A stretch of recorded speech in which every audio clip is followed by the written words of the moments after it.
আজকের গল্প মা বাবা নিঃস্বার্থ ভালোবাসার প্রতীক। শিরোনাম আলো হয়ে থাকা গু।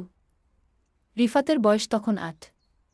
শহরের ব্যস্ত জীবনে তার স্কুল পড়াশোনা, টিউশনের ফাঁকে মা বাবাই ছিল তার একমাত্র আশ্রয়। বাবা শরীফুল ইসলাম ছিলেন একজন স্কুল শিক্ষক। আয় সীমিত হলেও কখনো রিফাতকে কোনো কিছুর অভাব বোধ করতে দেন।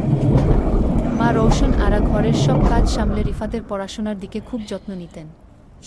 রিফাত একদিন স্কুল থেকে ফিরে চুপচাপ বসে থাকল। মা জিজ্ঞেস করল, কি হয়েছে বাবা?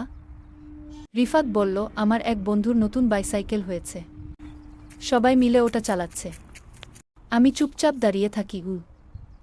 মা কিছু না বলে মাথায় হাত বুলিয়ে দিলেন। রাতে বাবা ঘরে ফিরতেই মা বললেন, শরীফ, ওর মন খারাপ, বাইসাইকেল চায়। বাবা একটু চুপ করে থাকলেন। পরদিন ছুটি নিয়ে বাইরে গেলেন।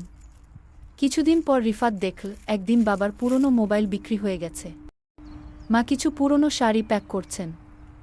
অবশেষে সেই বাইসাইকেল এসে গেল। রিফাত জানত না এর পেছনে কতটা ত্যাগ আর ভালোবাসা লুকানো। কিন্তু একদিন যখন সে বিশ্ববিদ্যালয়ে পড়ত, তখন বাবার পুরনো ডায়েরিতে কিছু লেখা পেল। ছেলের হাসিটাই আমার শান্তি, ও যেন কখনো অভাব না বোঝে। কি আজ রিফাত নিজেও বাবা।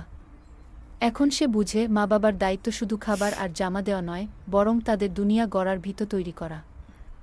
দায়িত্ব ও মোটিভেশন। সন্তানকে শুধু আর্থিকভাবে নয়, মানসিকভাবে সমর্থন দেওয়া, তাদের স্বপ্নের সিঁড়ি তৈরি করা, নিজেদের সীমাবদ্ধতার মাঝেও ছেলের মুখে হাসি আনার চেষ্টা, নিঃস্বার্থভাবে ভালোবাসা দিয়ে শেখানো ভালোবাসা মানে ত্যাগ। লেখিকা সুকন্যা আহমেদ লিপি। প্রবাসী জীবন লিপিবদ্ধ 2025 সাল। বাংলাদেশ, ফ্রান্স।